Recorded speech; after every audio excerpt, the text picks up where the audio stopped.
Now, the European Union has suspended its training missions in Mali. The EU had been training the country's military and police in attempts to bring stability in the country. The United States said on Friday that it had suspended cooperation with Mali's military in response to the overthrow of President Ibrahim Boubacar Keïta, as thousands gathered in Bamako's Independence Square to celebrate the junta's takeover. The European Union has suspended its training missions in Mali following the military coup that removed President Ibrahim Boubacar Keïta from power. The two missions train Mali's army and police as a part of international efforts to stabilize the country, which, like others in the region, is facing an expanding threat from militants. But one EU official said they were frozen because they were designed to support the, quote, legitimate national authorities. Keïta was deposed over a week ago following mass protests fueled by anger at a disputed election and perceived government corruption and incompetence. West African mediators have been negotiating with the coup's leaders over a transitional government which could give the EU a route to resuming the training. The EU military mission in Mali was drawn up in 2012 and includes more than 600 soldiers from 28 European countries. An additional civilian mission was agreed in 2014 for experts to train and advise Mali's police. Officials said EU training would continue in neighboring Burkina Faso and Niger. And on Wednesday, the situation in Mali was on the agenda for EU defense ministers' meeting in Berlin. Well, we're now joined for more on this on Skype by Mali commentator Kassim Coulibaly. He's in the capital, Bamako. Kassim, thanks very much indeed for joining us. Always good to have your voice on the program with your eyes on the ground there. How important has this military training been? And it must be a disappointment for the army to have it suspended. I think that when you know the history of the army of Mali since 2012, we know that this training has been a very, very good support and technical assistance for the army of Mali to recover its forces by training, by the capacity building, so we can face the terrorism and the jihadism which is happening in the north and central part of the country now. But what I can say that since the 7 years ago, we have received a lot of trainings, and I can assume that now the army has the capacity to face these challenges, terrorism challenges in front of the country. But what I can say is the decision to suspend the training cooperation mission is something I can say it is a political correct decision, because when this kind of military coup happen in the country, I think that this is the right decision. But normally, I think that this cannot affect the capacity of the army at that moment.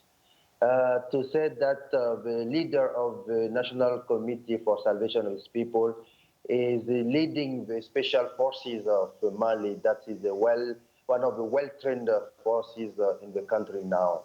So they knows what they can do, and I think that this decision cannot affect very badly the situation now at that moment. Do we know if the entire military is falling behind and supporting the military junta that's taken over the country? Yes, we can say yes, because since August 18th, there is no noises coming from some part of the army components to say that we are not with the coup leaders. We can say that now there is a kind of cohesion, where there is a kind of unanimity inside the total armed forces in Mali against, with this coup. So we need that, this cohesion inside the army to avoid what happened in 2012, when after the coup, one part of the army has decided to make a counter-coup against the people who, stepped down the president attitude in the period, power period. and it was a very bad situation that allowed the terrorists, the jihadists to take over the country for a time. And I think that this situation will never happen this year in Mali. All right, so I would imagine that as you said, perhaps the politically correct thing to do was for the EU and the US to cease cooperating. But I suppose one of the challenges is that this seems to be a coup that's supported by the mass of the people. Yes, you know, when you mention in your report now, last Friday at the popular meeting held by M5 RFP leaders and activists, they came together with the military committee and to say that we all with you and we support your intervention, and we hope that together we can build a new transition period together. And even today, the leaders of the M5 RFP leaders met the National Committee for the Salvation of People in Kati, which is in 15 kilometers near Bamako. And we can say that definitely the military committee is waiting for the final legislative meeting of ECOWAS leaders on Friday to see what are the next step of the discussion they held, the 3 days discussion they held in Bamako. And we are all optimistic that the sanctions taken by the ECOWAS can be stopped, and other partners of Mali in Africa and outside Africa will also follow the ECOWAS decision to assist Mali for the quick recovery after this coup done by the militaries. These talks with the ECOWAS leaders seem to be taking shape, but there are some sticking points. We believe that the junta wants a 3-year transition, whilst the ECOWAS wants a much shorter. Do you think that they'll find a compromise? I think that the compromise will be about 18 months.